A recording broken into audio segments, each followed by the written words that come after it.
Thank you. Thank you for inviting me to come today and for your nice lunch. It was very nice. I thought what I would like to do is not just introduce you to the story, but also take you on the journey with me of writing the book and some of the experiences I had as a result of the book, because they were part of the package that has just been talked about. I think the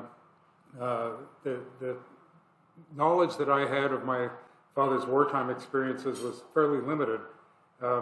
In summary, I can summarize his career for you. He was a Canadian boy from Ottawa, had an interest in aviation long-standing as a kid, volunteered to join or first of all tried to join the RCAF unsuccessfully, and then volunteered to join the RAF in August of 1939.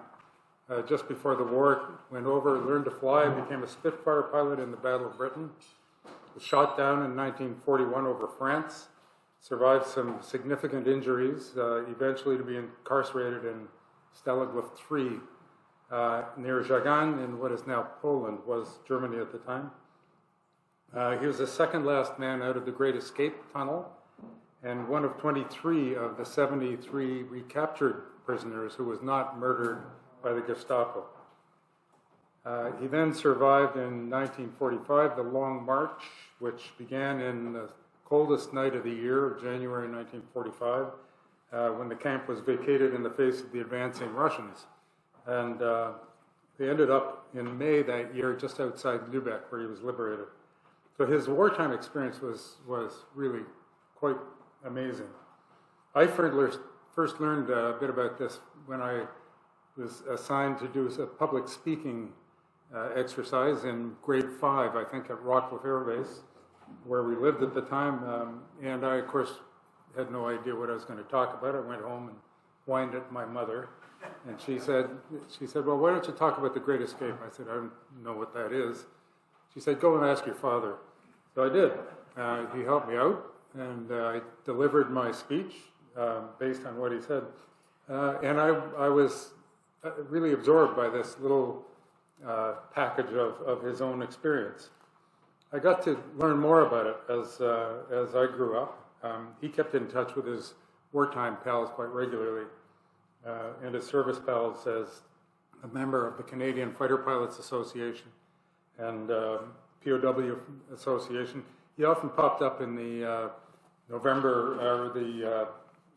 11th and the Battle of Britain Sunday press coverage, because he was affable, friendly, approachable, and above all, I think this is characteristic of almost all of his colleagues, was modest about his amazing story.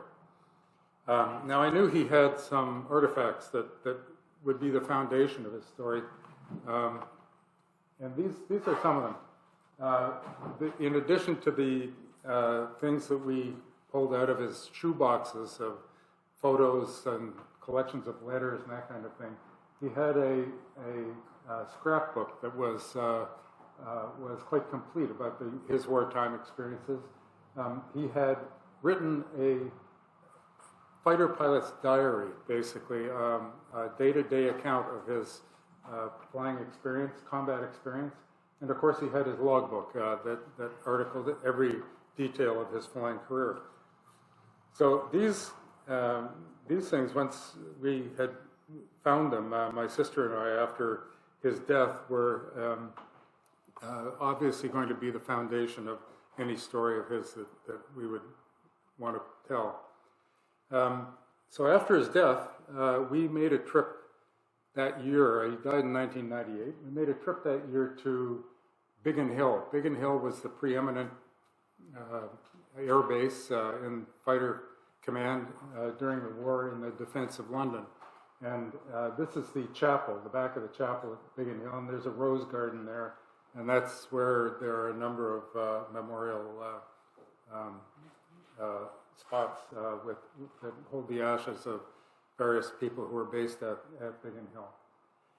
The thing that really got me at that small, sad ceremony, sad because he just passed away within the last 6 months, was meeting his colleagues that he had kept in touch with, his squadron mates. And these are people who went on to different careers, obviously still kept in touch with each other and held each other in high esteem, which was very clear after I spent the day with them. This is at the ceremony. These are the two officiating clergymen. This is my mother, who was also in the RCAF during the war as a photographer. And this fellow here, look at the gongs on this guy. He's got OBE, DFC, and a bunch of other things that I can't quite track. His name is John Bisdee. My father called him Bish, and he was already a member of the squadron when my father joined the squadron. Now, one of the things about these fellows was they didn't just throw them into combat, they actually took care. They took people under their wing as they came into the new squadron. So my father's a newcomer, was welcomed by Bisdee in particular and several others. And they were gradually brought into the experience of combat. So I'd like to read you a little bit on the kind of protection that they offered to the newcomer. Mostly in my father's words. My first 10 days or so were spent in uneventful formation flying and doing practice attacks, interspersed with unwelcome sessions as duty pilot. So according to him, the duty pilot sat in the middle of the airfield with a very pistol and fired off cartridges to guide the pilots coming or going. Somewhat less than interesting pastime for somebody who's just graduated and is excited to get into combat, but still green. The flying, however, that they did at that time offered different challenges. He refers to uneventful formation flying, but that in fact requires the utmost concentration and a great deal of practice to get it right.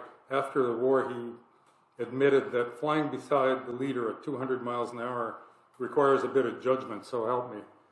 After time, though, you can fly and do turns with your wing about 5 feet from the leader, and the three planes act as one. He also was introduced to air combat. He said his flight commander, Frankie Howell, took him up to show him some of the tricks of dogfighting. Frankie told Skeets, "Just stay on my tail." And Skeets described what happened then. A couple of zips and zaps and he'd be gone. I'd get on the radio and say, "Where are you?" And he'd say, "Just look behind." And there he was, sitting on my tail. I figured this was going to be a short war for me if the Jerry pilots were anything like this. So they took care of him. They introduced him gradually. They gave him some hints, but experience was the greater teacher in many ways. And he recorded one of those instances that he encountered during a patrol that they were doing along the South England coast. He said, "In one of these trips, I came close to never seeing action due to my stupidity. We took off for the channel and started climbing steadily. I turned on my oxygen, but after a brief flick, it registered 0. I figured I'd stay around for a while in case it was not a high patrol, but at 20,000 feet, I began to get a little worried. I looked around and found I was very much alone and clipping along about 100 feet above the channel. This was all I wanted to know. I turned for home and landed a plenty shaken guy. A pep talk from the CO on trying to fly without oxygen did not increase my self-confidence. Live and learn, he said, if you live. So it was a combination of help and just raw experience that put him into a frame of mind where he could actually enter combat. So in the presence of these squadron mates and their memories, I discovered just how much my father had been part of this group of young men at the time. And coming away from that emotional event, I really started to think about what I needed to do to try and put this into a more reasonable form. I hadn't given much thought to what form that would take, but I certainly was convinced it was a story worth telling. And to tell it properly, I had to learn about it. And so I started, obviously, with his materials, doing a lot of peripheral research. And we did a bit of traveling that actually helped us out. In 2000, my wife and I, my father died in 1998, as I said. 2 years later, in 2000, my wife and I were in Wrocław, Poland, which was the home of my daughter at the time. She was going to university there. And she was about, Wrocław is about a 2-hour drive through the Silesian hills to Żagań, Poland, which is the site of Stalag Luft III. So we decided on the spur of the moment to go there one day, without any directions or idea where we would be. Driving around, came across this quite by accident.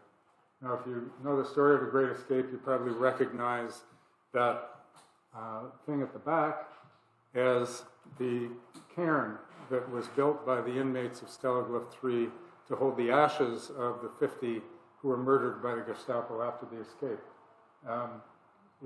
They were cremated immediately to eliminate any evidence of wrongdoing on the part of the Germans, but everybody, of course, knew what had happened. So that was a very powerful experience. We didn't find the camp. We wandered around through the woods. Never found the camp, but decided that we had certainly absorbed enough from this, just the experience of being in the presence of this memorial to at least get some idea of what the place was like. We returned to Wrocław without seeing the camp. And I continued to work off and on the project I had, but it was a slow one. I had a lot of other things going on, including my own career in life.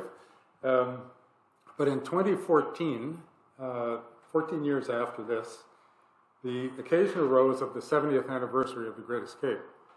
And my sister and my son and I decided to go to Żagań and participate in this. Didn't have much of an idea of what was going on beyond the formal events, but we started exploring the day after we arrived. And drove by a white building with a rather peculiar statue in front of it. And it was full of people and cars.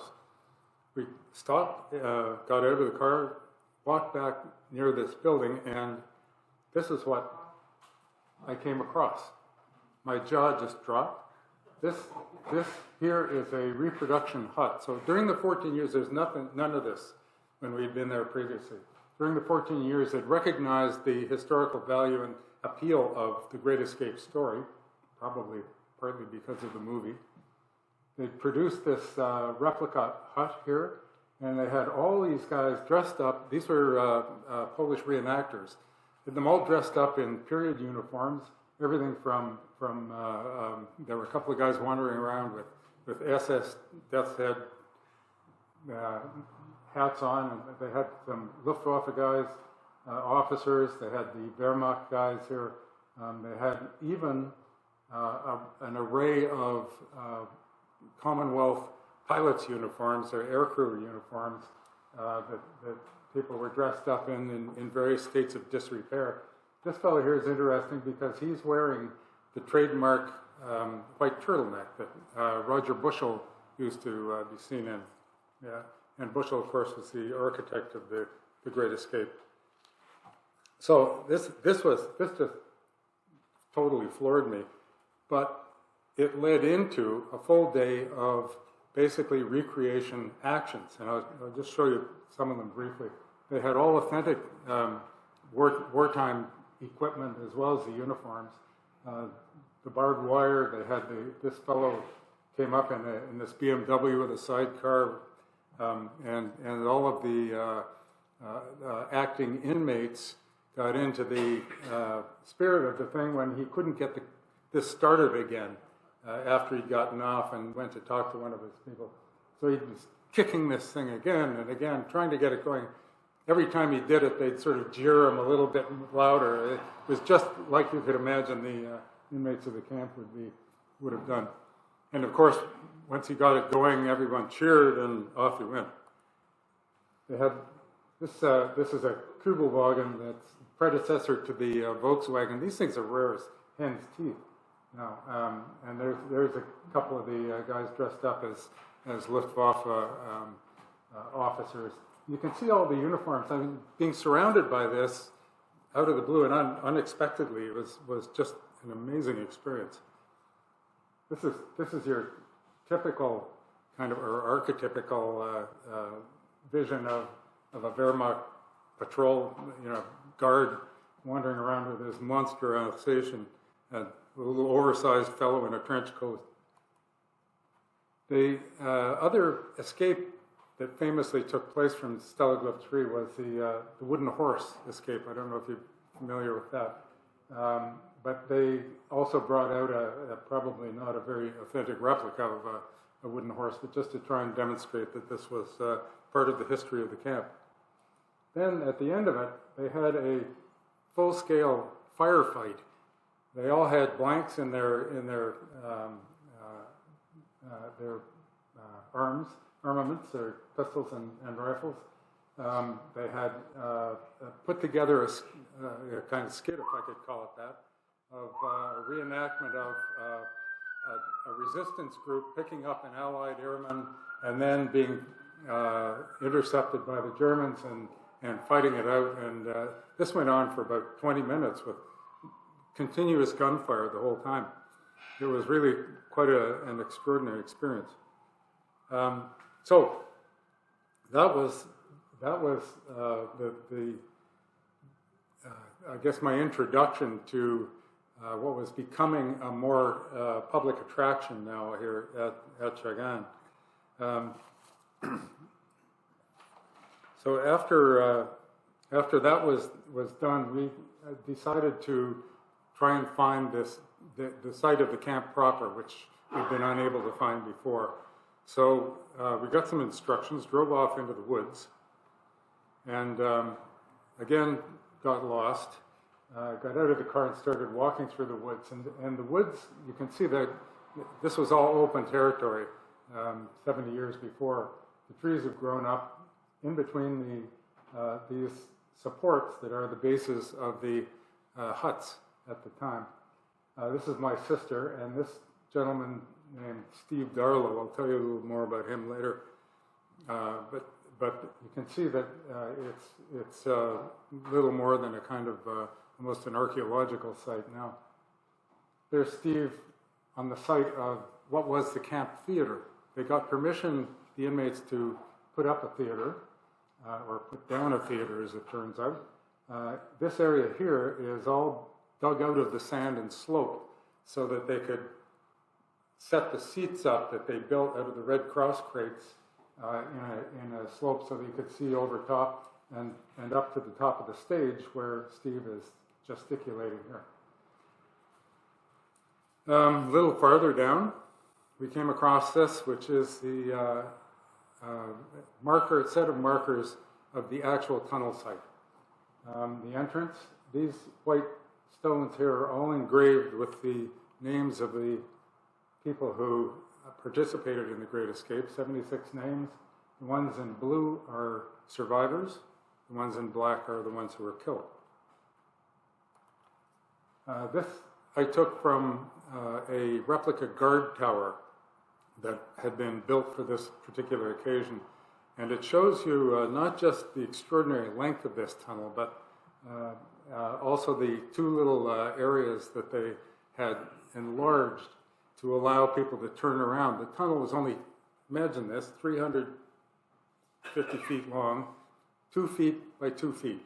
It was not, my father said, a place for claustrophobics, which I am. I can barely talk about this. These areas were areas where they could actually turn around and go back down the other end of the tunnel. The end of the tunnel, which is across the road from the guard tower, is marked by this big stone. And you can see back here that the trees are just 10, 15 feet behind, which is pretty much the way it was when the tunnel was open. And the people had to leave the tunnel one by one only when they were signaled that it was safe to do so. So this whole business was capped as we were wandering around the end of the tunnel by a bus that showed up with 50 or so RAF young people in fatigues.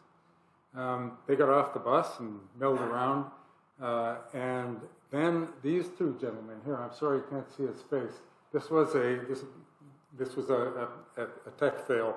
I was supposed to be able to show you the interview with these two guys. But anyway, these two guys, this is Charlie Clark, retired Air Commodore in the RAF. He stayed in after the war.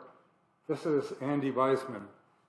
Andy and Charles were both shot down in 1944 after the Great Escape, incarcerated in Stalag Luft III. So they did not experience the escape, but they did experience the deprivation and the increased security and so on that was imposed on the camp afterwards. Had some really interesting stories to tell, a couple of really funny guys. Andy Weisman, in particular, is of interest because he was born in Berlin. He was raised in Berlin in his early years, and in the mid-30s when Hitler started to consolidate control, Andy's family, who his father was a Jew and his mother was an American, and so they realized they were not going to be safe there. They moved to Poland. Bad choice. A few years later, they left for England. A little better choice, and in the middle of the war, Andy signed up for Bomber Command, was shot down, and ended up with Charles, who had his own experiences. Now, because of his background, where he was raised, and his linguistic capacity, he could speak Polish, German, French, English, all fluently, and probably a couple of other things. Andy was involved in the pursuit of what they called exemplary justice at the end of the war. He was one of the people who went off and interviewed people who might be able to pinpoint the locations of the various Gestapo people who had been involved in the murders. And he came across this woman who had been the wife of one of the most brutal guards, guys that one of the top priority escapees that the military police were after. He said when he talked to her that she absolutely refused to provide any information, and so he shrugged his shoulders and tried his best, shrugged his shoulders when she wasn't going to cooperate, and left her his card. About a month later, he got a call from her, and she gave them the location of her husband, who was picked up, tried, and hung. When he was talking to her, as she gave him the information about her husband's location, Andy said, "Why did you change your mind after a month?" She said, "Well, at the time I talked to you before, I had no idea my husband was living with his 15-year-old mistress." So let that be a lesson to you. Anyway, so these guys are just, everybody's got such amazing stories. This was a still from a production for the BBC4 channel, I think, of 2011 called Digging the Great Escape. And what they did was they brought in a backhoe and tried to basically find the remnants of the tunnel. I think you can find this online. The fellow who produced it, Howard Tuck, was one of the people who got off that bus after Charlie and Andy and who had made arrangements for them to actually come and participate in this. So, next day after this, I went off to the museum office in the morning and was going through the documents that they had made available. They were very good about, I know researchers, historical researchers are frustrated often by not being able to get their hands on original documents, and these guys are just great. You take care of them, but they will put anything in your hands that they have. So I was focusing my attention on doing my research about the camp and so on, and met a fellow named Steve Darlow, whose picture you saw earlier. We chatted a little bit. I told him what I was doing, and he gave me his card. He was a publisher of World War II aviation-related stories, in essence. And it turned out to be a great boon, because I spent 15 or 16 months after that really concentrating on writing this story. And I'm sorry, let me backtrack just a bit. This was at the ceremony, the commemoration ceremony, and these were the 50 RAF people who had been getting off the bus. You can see that replica guard tower in the background up there. And they were, as the names, during the ceremony, as the names of the 50 who were murdered were read off, one of them would come up, pick up this plasticized sheet with the picture and the name of the individual on it, and come back. And seeing them together in this platoon at the end of that ceremony was a very powerful experience indeed. Anyway, coming back to the contact with Steve Darlow, after I'd worked on the book for a while, I sent him a copy of the manuscript. I was able to find his card. If you know me, that's quite extraordinary. Another piece of luck. But this was the book that was published in England. It's a hardback. It has a slightly different title, You Never Know Your Luck. That is actually a quote from my father, something he said to me about a week before he died. And it was just, we were talking about his experiences, and he just sort of shook his head and said, "Man, you never know your luck." It seemed like a solid epitaph for him. Anyway, the book was published in the UK, and that led to a set of circumstances that had their own amazing value, because it was released at Duxford, the Royal Air Force Museum there, and Duxford at that time was the home of one of the preeminent air shows of World War II aircraft, the Flying Legends air show. Extraordinary. I was sitting in a tent signing these books, and every so often you'd hear a Merlin engine go by. I'd look around to see if anybody wanted a signature, or whether I could run out and have a look. At the end of it, this went on all day, literally.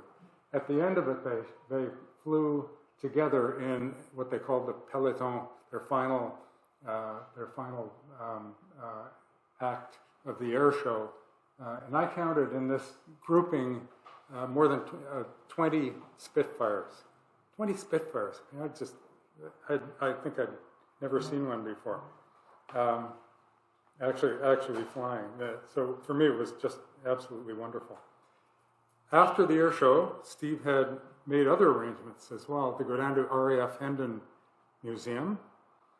Now, RAF Hendon was the home of this a Battle of Britain display, which had this aircraft as its centerpiece. This is a Spitfire, Mark I Spitfire, that my father flew in combat. For me, this was an amazing experience. They were in the process of moving it to a new site for their upgraded display. So they'd taken the wings off, they'd dropped the fuselage down, and I could actually reach in and touch the control column that he had held in combat over London. I can't tell you how powerful that experience was for me, how strongly I could feel the ghosts of the men that had flown that machine in combat. I'd like to take you into that cockpit with him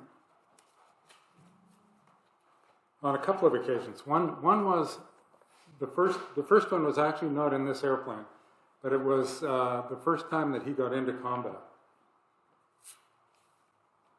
This is intercepting a large number of incoming German aircraft aiming at bombing London. I well remember seeing what seemed to be a cloud of little black beetles crawling in towards us, and there was no doubt but that they were headed our way.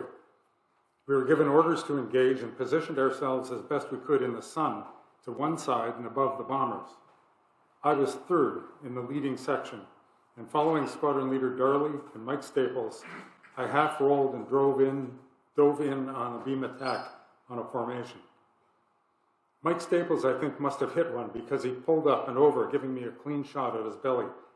I opened fire and hit it for a few seconds, and he fell away. And that was all I saw of him, because in my excitement, I found myself directly in the center of the formation and receiving no little attention from the rear gunners. I did the obvious and dove straight down, collecting only a hole in my wing and tail as I went. Now, after a squadron attack, it's pretty much everyone for himself. You attack whatever you can find. So I climbed back up into position again, hoping to do a little better this time, and turned to my left to go down. I saw two ME-109s doing the same thing, looking down to find a target. I didn't seem to be any more than 10 or 20 yards away from them. Two big yellow-nosed ME-109s. I could see the pilots in their seats looking to the left. If they had come out on the other side of me, the war would have been very short, like one day. However, I swung my nose over and opened fire on the leader, and the second guy rolled over, pouring smoke and glycol, and disappeared. I didn't have enough experience to follow him. That was over, and I looked around the sky, and it's a funny thing, all pilots remark on this. 1 minute there are umpteen airplanes around, and the next minute you can't find one. I couldn't see another airplane anywhere. My fuel was getting down, and I started heading home. It counted as a probable. Once you hit the glycol, he wasn't going to get home. I was so close, I should have blown him out of the sky. However, this was the first engagement, and you learn. Again, that learning, huh? You can see where the appetite comes from. His diary in November describes action in which he was actually flying this airplane. He says, I was Yellow 3 and was weaving merrily along behind, keeping an eagle eye above when I caught a glimpse of 3 yellow noses in my mirror coming down our contrail. They were obviously crack pilots by their tight formation and strategy. I gave the warning and dove as the center Johnny opened fire on me, and I was speeded on my way by a cannon shot up the fuselage and a second through my prop.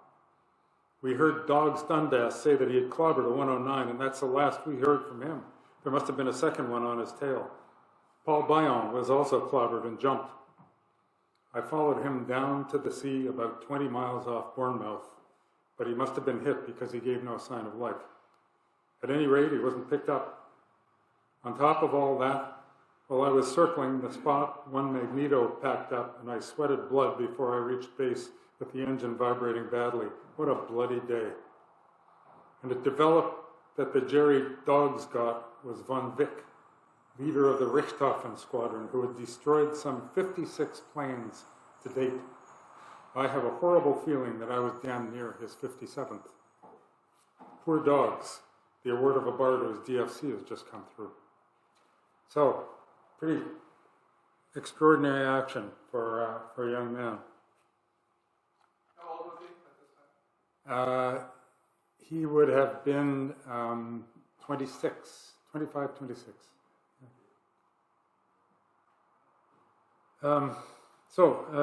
Anyway, the next thing after I came back to Canada, went into chat with a fellow named Cliff McNeil Smith, who owns and runs Tanner's Books in Sydney.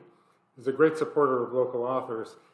And he said that the book was really having difficult sales because it was not accessible. It was very expensive, produced in hardback.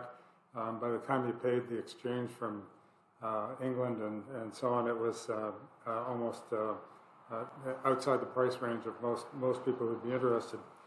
So he said, why don't you look around and see if you can get a paperback done for the Canadian market. So I talked to the folks in Heritage, they agreed to do it. It certainly helped that we already had a published version in the UK. And this was the result. So that was in 2017 that was published. It spent a few weeks on the BC bestsellers list. I made a trip east to RCAF Museum at Trenton and gave a talk under the wing of their reconstructed Halifax bomber on a cold and snowy November night. And at that point, I felt pretty much that honor had been served. My commitment to my father had been completed.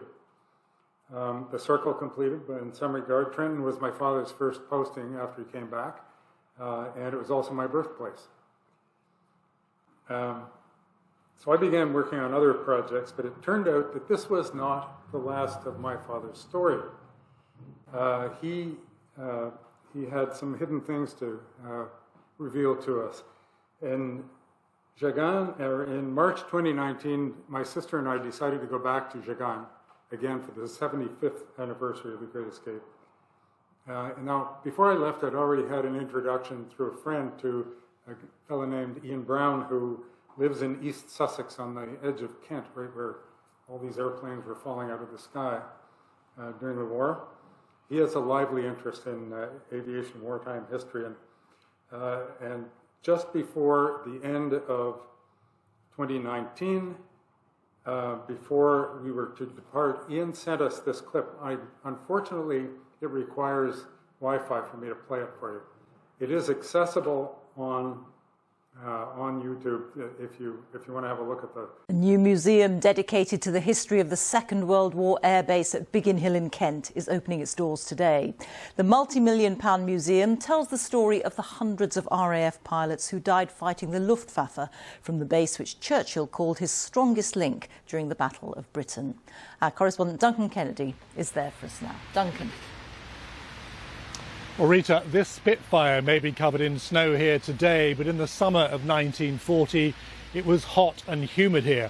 But no one was enjoying this place at Biggin Hill because it was at the centre of the Battle of Britain. And yet, remarkably, until now, there's never been a museum dedicated to those who served here until now.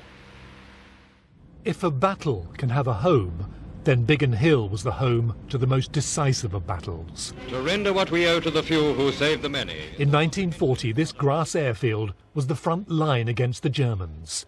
Britain's future lay in the hands of RAF pilots, like the late Geoffrey Wellham. But I always felt that if I could see my antagonist, I could outfly him in a Spitfire. And that was the big thing. See him, outfly him, fight him. Geoffrey's story is now told here, the first museum ever built to remember this nation-saving airbase. Elspeth Henderson's memory is also alive. She took shelter under a table during one German attack. The bomb hit the tape printer room. It bounced off the tape printer itself before exploding. The blast shattered the glass and the windows and the plotting table before setting the building on fire. The room was described as being a complete shambles. But your mum was alive? She was alive, yes. Elspeth was later awarded the Military Medal. Then there's Geoffrey Greensmith. Where did the bombs fall here at Biggin Hill? He lived on the base as a 7-year-old and saw a wounded German airman land by parachute. He called me over and he had photographs of his 2 children. One was the same age as me. That upset me, yeah, it still does. But Biggin Hill wasn't just a place about aircraft and bombs. Through these letters, it also became the location for romance and love. Lillian Simpson and Keith Ogilvie became sweethearts, but when he was shot down and taken prisoner, love only became possible through letters. Dear Lillian, your turn to be surprised now. I really cannot delay any longer in thanking you for dropping those cheeky lines to a deadbeat POW. Keith later took part in the Great Escape from Stalag Luft III and lived, though his love for Lillian did not endure. we don't talk in the language of victor and villain. We are sharing people's real human experiences and hopefully inspiring our visitors by showcasing the very best of human spirit. 454 pilots from Biggin Hill died in a place that became a byword for wartime defiance.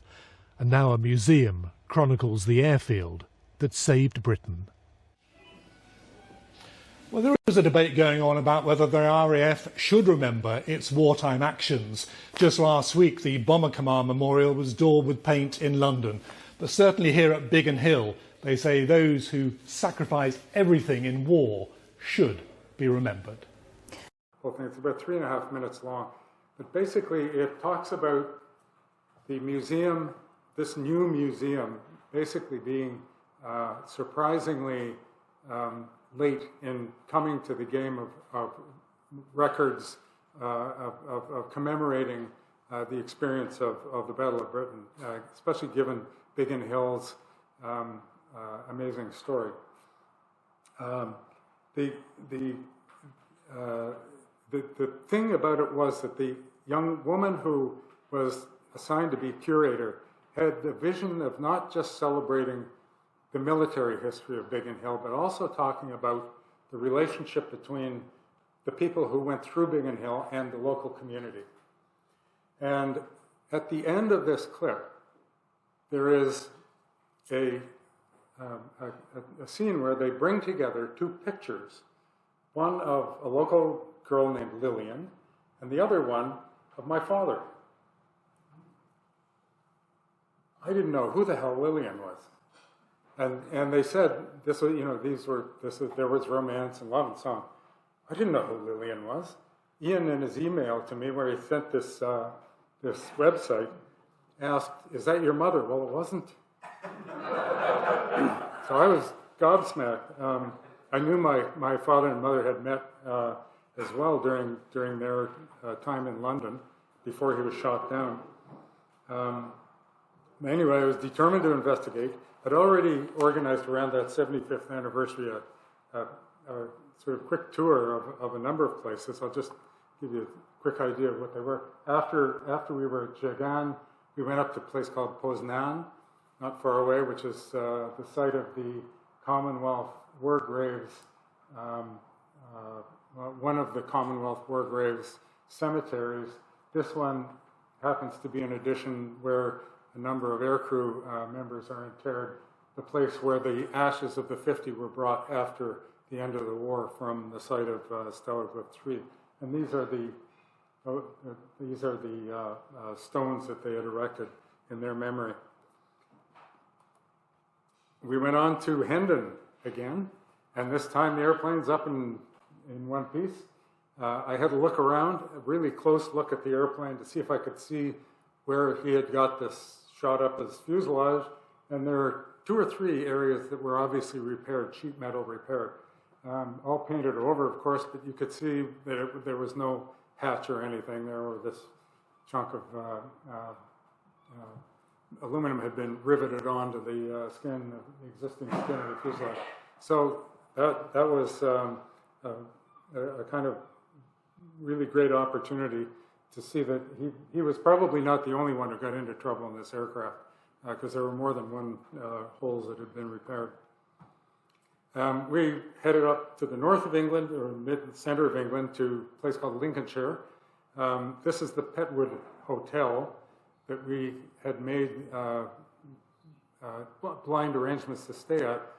Turned out to be the wartime barracks and bar of the RAF officers who were in, or the officers who were in RAF 617 Dam Busters Squadron. So the bar there is just an amazing place. It's got all these relics of the Dam Busters. And outside they've got a couple of Wallace Barnes bouncing practice bombs. We went to the Battle of Britain Memorial Flight, which is something maintained by the Royal Air Force. Their collection of airplanes is absolutely extraordinary. You can eat off the floor in this hangar. And this is the one, this is my favorite airplane. It's a Mark 19 Griffin-powered Spitfire, unarmed. It's a reconnaissance aircraft that until the Germans launched their Me-262 jets could outfly and fly higher than anything else in the inventory on either side. We went over to East Kirby, where they have one of the last remaining preserved control towers from a wartime airbase. They also have Just Jane, a Lancaster that's undergoing restoration to flying condition. It'll be the third one in the world once they're completed. Went down to a place just south of Hatfield. Hatfield was the de Havilland plant and a large airfield where they did training, mostly in tiger moths, where my father took his primary training when he arrived in England. It's now a housing estate, but just south of that is the de Havilland Museum at the site where they actually had come to collect together their designers, and they had a very short runway in the farmer's field behind. Goodness knows how they got airplanes off that. But this is the original prototype Mosquito that has been reconstructed and put into that collection. It's painted yellow, this nasty color, to warn off flak crews that it is a friendly airplane, because they would never have seen this thing before when it was first flying as a prototype. Then we arrived at Biggin Hill, and here's Gemma, the young woman who had put together this whole thing. This is a charcoal drawing of my father by a guy named Cuthbert Ord, who was commissioned to, in June 1940, do a number of portraits of Battle of Britain pilots, a kind of prescient thing. That's Lillian. This is Lillian's parents. Her father had brought the family from London when the Blitz started down to Biggin Hill for safety, if you can imagine. This is Lillian's sister Jean, and this is her brother, who had joined the bomber command during the war and had been shot down and killed. So the two sisters and the parents lived together. It was an amazing story because what Gemma gave us a really good detailed tour of all this material that she had, and a lot of it came from Jean. The two women, because they had lost their brother, decided that they would remain with their parents after the war and take care of them until they were gone. So they lived together for the rest of their lives, never got married. And Lillian died probably 5 or 6 years before the museum was to be opened. But in going through her sister's stuff after shoebox after shoebox, Jean found all these letters that had been sent from guys in the prison camp to Lillian. Lillian obviously knew more than people than my father, but she seems to have had a special relationship with my father. Anyway, it was incredible. I guess at the end of that day, we asked Gemma if she thought Jean would mind if we spent a bit of time with her. So she promised to investigate. And in the meantime, Ian and I headed off to the old jail pub, which is right behind Biggin Hill. It is the pub of choice of the Canadians who flew from Biggin Hill, and also was the pub of choice of 609 Squadron. It was the Belgian landlady at the time of this pub who gave 609 Squadron their famous mascot, variously ranked from LAC to, I think, Group Captain Willem de Goat. He accompanied them all through their assignments in France in the later part of the war and so on. Anyway, that was great. And Gemma got back to us and said Jean would be willing to chat with us. So the next day, armed with flowers and cake, we headed off to meet this diminutive 94, 5-year-old woman in her house, still living alone in her house in Margate. Place was neat as a pin, and she was just effusive in bringing to us her memories of her sister Lillian and what she had understood about the relationship between my father and Lillian. So that was most extraordinary. I have no idea whether my mother ever knew about Lillian. I found one picture in my father's collection of Lillian, which is the same as that one that you saw.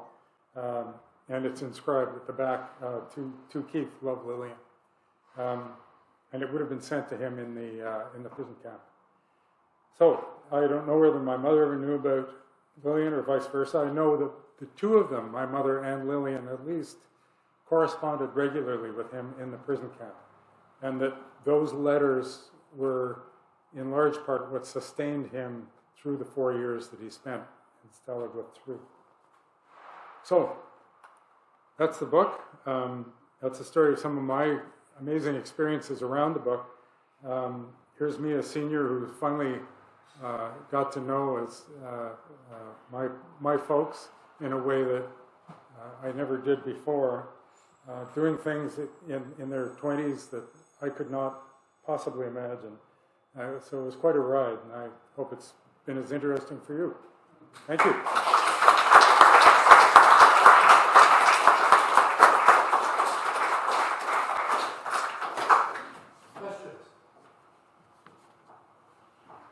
Yes, Keith, thank you. That was absolutely fascinating. Absolutely fascinating. Two quick questions, if I may. Where did your dad acquire the nickname Skeets? What was the occasion? And when you had the interesting, almost unnerving experience of arriving at that Great Escape recreation, one of your photographs shows, and in fact you had it up on the screen when you were talking about the mock gun battle. It shows several hundred people. Were they all related to, or were they the locals who came to see this recreation? Last question first.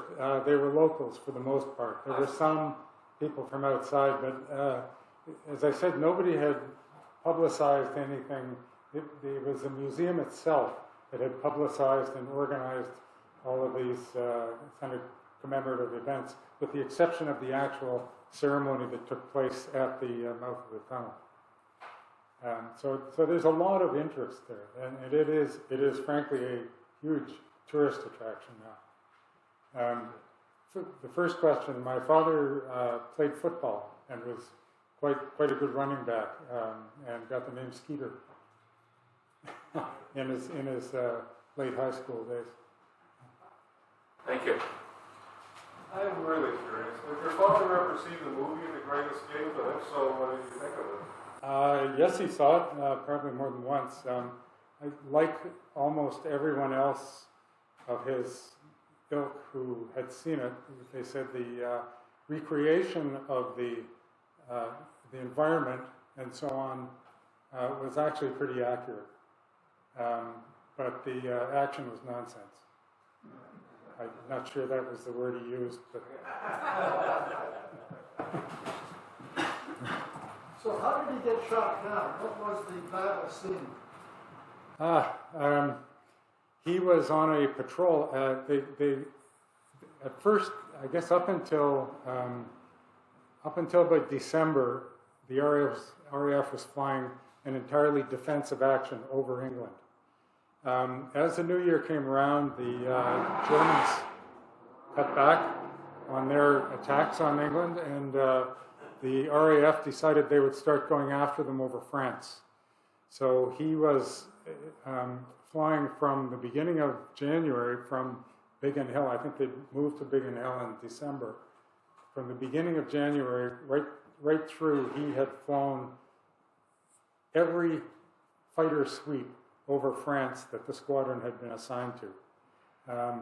And on the day he was shot down, which was July 4th, 1941, he was flying with a wingman saw an ME-109 down below, and turned down, told his wingman he was going after, turned down, and his wingman must have disappeared because he was almost immediately shot down. He said he just came, sort of realized that his instrument panel was disintegrating in front of him.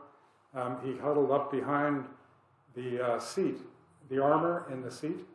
Now this was a brand new, he said, a brand new Mark V Spitfire. First one that they had that had a substantial armoring behind the pilot's seat. So he was very lucky again. But his shoulder was kind of hanging out over the edge, and he got a couple of cannon shells. So he said, aside from that, his engine just stopped dead. There were some holes in the wing. You could see the ribs sticking up out of the wing, and he could hardly control the airplane. So he was trying to organize himself with his shoes filling with blood and trying to get his various cords undone. And he let go of the stick, and the airplane flipped and fired him straight out. And he pulled his cord and didn't remember anything else until he was on the ground.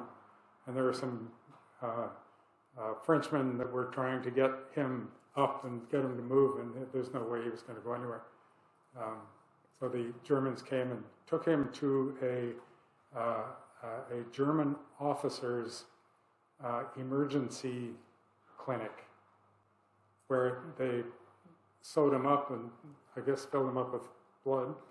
And he spent the next 6 months with his arm in a cast like this. And then after that was sent to Stalag Luft III.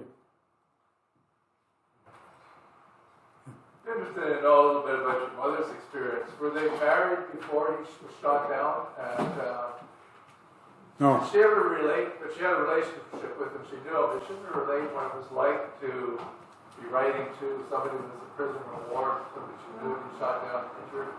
Did that ever come up? Yeah, it's a long story. My mother was in London, and she had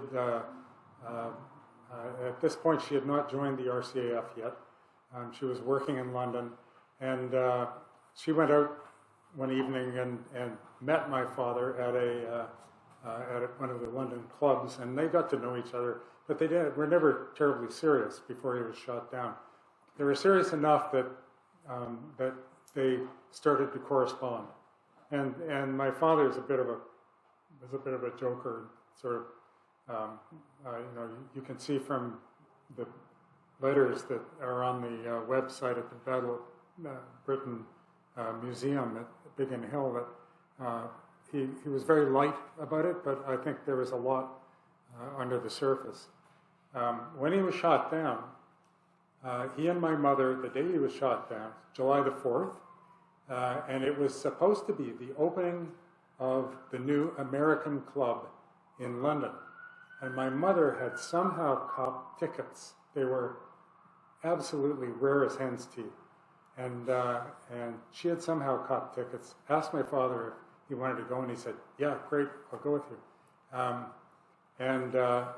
Of course, he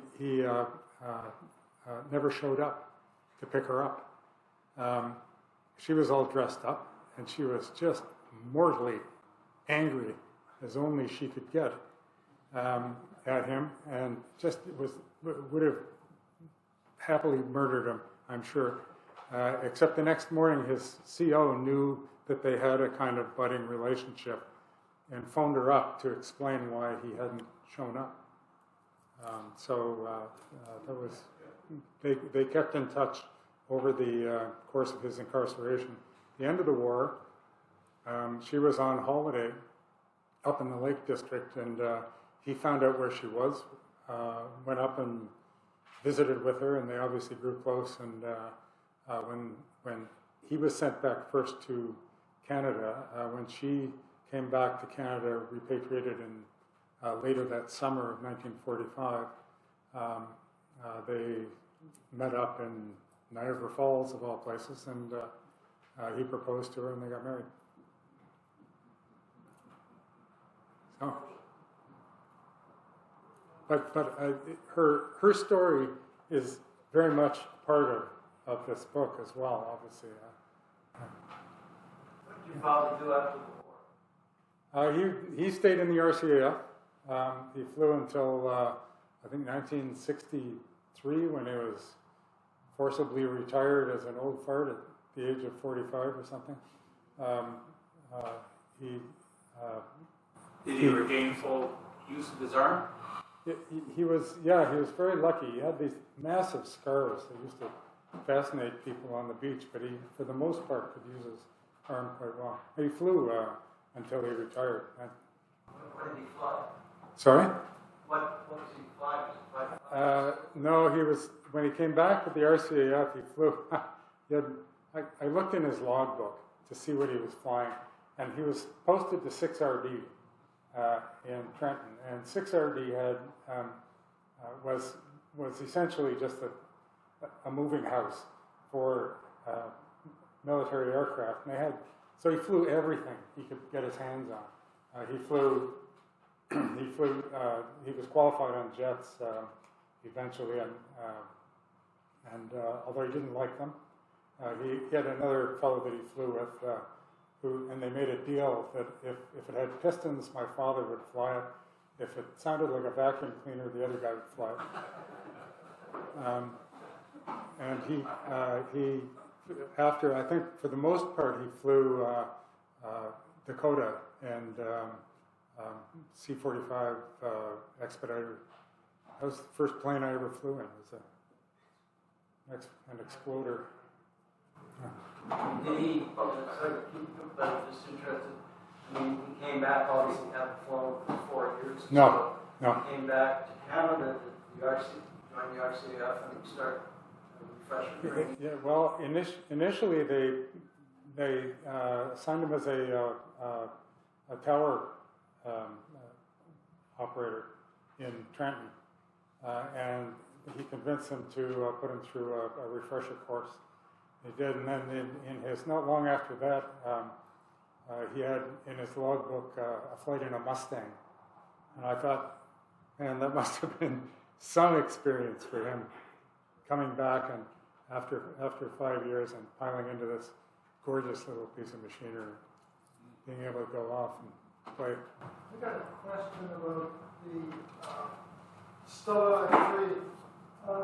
What's the story on the 50 that were killed and the rest were not? Is there any sort of intuition as to what took place, the decisions made? When he was told about the escape, an escape that large was clearly a major wound to the holding country. And when he was told about the escape, Hitler said, kill them all. Catch them and kill them all. Most of them were fairly easily recaptured because they just weren't equipped to be out in March weather, and if you can imagine, it's very much like Canada. And I think it was Goering that actually, and others, who convinced Hitler that if he killed them all, it would be a clear violation of the Articles of War. And Hitler finally relented and said, okay, I want 50 of them killed, and the others put back into prison. 3 of them escaped. The 23 who came back were kind of alive, were kind of divided. My father was one of, I think, 15 who were put back into Stalag Luft III. The other ones were actually sent off to concentration camps. They survived, but they were kind of split up when they were reincarcerated.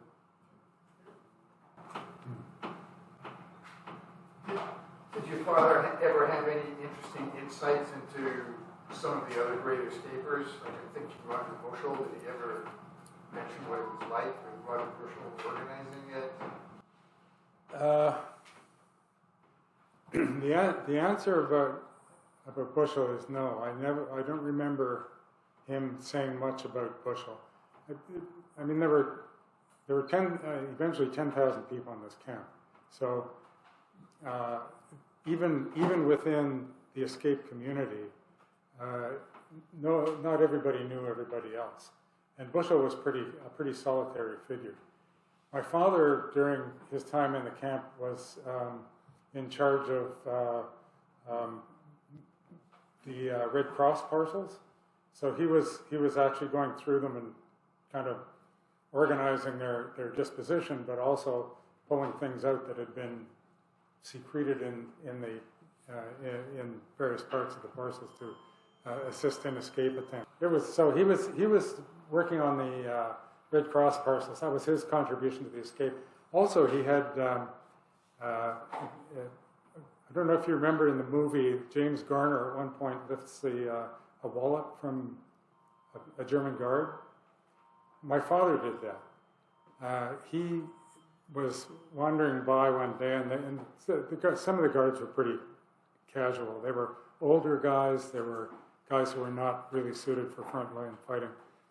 So this fellow was kind of lounging around, and my father could see his wallet was partly out of his pocket, and he somehow, I don't know whether it's part of his earlier training or what, managed to pull it out of his pants without being caught. So he immediately gave it to somebody else. They whipped it off and gave it to the counterfeiters that were preparing for the escape.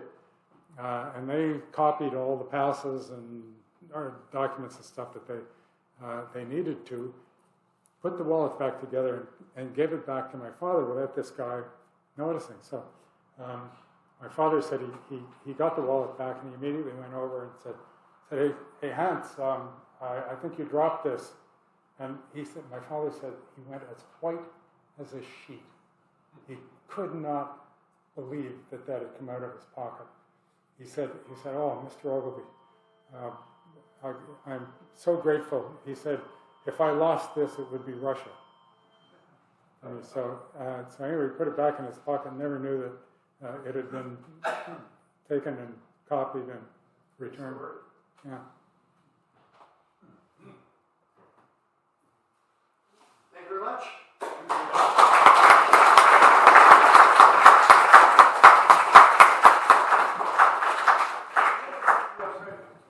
We're going to give Keith an opportunity to put some of his books up for sale, so if you want to buy something, you can talk to him about that. But before we get to that, I want to welcome Keith, I want you to join me and welcome Keith in becoming a RCAF member.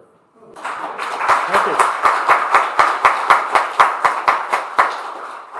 And Paul, I think you had something you wanted to say? Yes. Keith, I had to be a little bit surreptitious in our earlier discussion. I'm an aviation artist, and obviously this story had a great interest for me. I read your book before this, and I did some research on paintings related to the September 15, 1940 action over London, where the Dornier 17 was shot down by a number of RAF pilots who claimed that victory. Your dad was one of them involved. At the end of the day, they actually brought the aircraft down with a sergeant pilot in the Hurricane collided with it and cut its tail off. And there's famous pictures. Why this was important was because they thought it was heading towards Buckingham Palace, and they actually captured the crash on film. And a famous picture of a Dornier with its wings separated, crashing, and it crashed on Victoria Station. And you can still see the scars there on the station, as we discussed. Now, I looked for paintings, and Jeff Nutkins, who's an aviation painter in the area, had done a painting of the action, but it didn't relate to your father. So I thought that it might be appropriate if I did a compositional pencil sketch of your father's role in the as best as I could put it together from the information that I got, and I'm presenting that to you, and that hopefully will be a compositional sketch that will turn into a painting that I'm going to do in commemoration of the RCF 100 next year. Fantastic. Thank you. Thank you so much. That's why I was interested in the Squadron code. That's absolutely wonderful. Absolutely wonderful. It was, as you say, a very controversial incident, and although the hurricane does appear to have cut off the tail, it turns out that was a waste of a good hurricane, because the gun camera that's in the stills that are in the Kew archives in the UK clearly show the pilot bailing out of that aircraft with my father and flying just over my father's propeller. So, yeah, so it was a goner already. Well, the painting will give him full credit then. That's a definite kill. Thank you so much. This is wonderful. Yeah.